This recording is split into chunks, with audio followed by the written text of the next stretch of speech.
as observed by many historians, one of the decisive phenomena of the history of Central Asia from the 8th to the 10th century onwards was its gradual conversion to Islam and its incorporation into the sphere of Islamic culture. Virtually by 14th century, entire Central Asian region was Muslim, which by all probability meant that Central Asians inhabited a world wherein they shared common institutions, a common belief system, and common social and cultural values.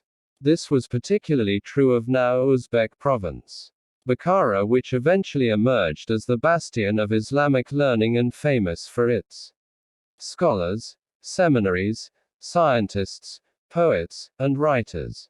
One 11th century poet portrayed the city of Bukhara as the home of glory, the place of assembly of all eminent people of the age. Indeed, there was a saying that the sun does not shine on Bukhara, it is Bukhara that shines on the sun. It was a time of great philosophers and scientists including Ibn Sina, Al-Biruni, Nasser Al-Farabi, Jalaluddin Rumi, Al-Ghazali, Al-Khwarizmi etc.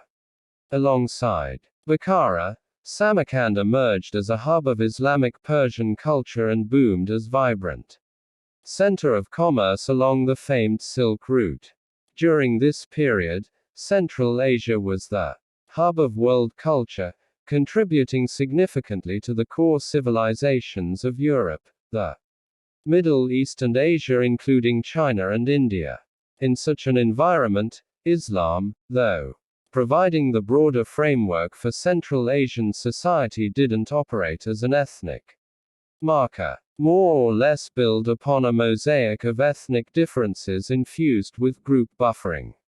Led many tribal confederations to bloody rivalries, which in the sense weakened Central Asians to control the entire region or threaten lands outside its confines. The most notable exception was the Mongol assault of Central Asia, which took place between 1219 and 1223.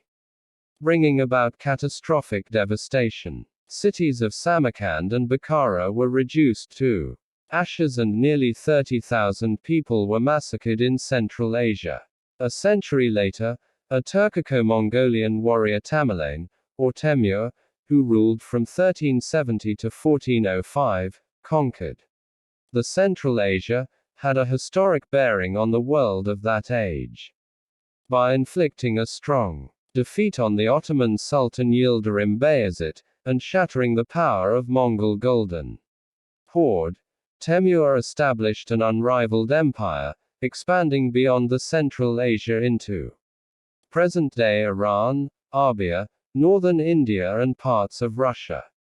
The destructive assaults for which Temur is famed were sporadic, but his attacks on countries to the north and west of Central Asia were so brutal, resembling in scale and tactics those of the Mongol maneuvers. Some historians insist that these attacks were theatrical demonstrations of power, exercised as a calculated means to stimulate not merely fear, rather respect.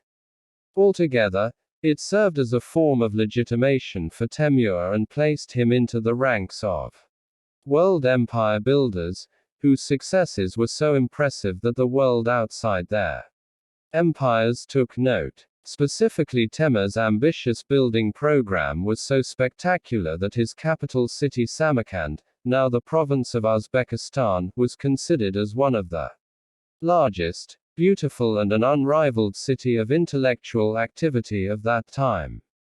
In fact, the contours of the Turk stamp that Temur gave to Central Asia are not only present in the architectural wonder of now Samarkand, but in the genealogical discourse of Uzbeks at large. More than 6 centuries later, Uzbeks consider him the progenitor of nation, having romanticized the public and cultural landscape with the symbols and statues of him as Lenin's had been in Soviet Union. Thanks for watching. Do follow and support our page at Extramodern.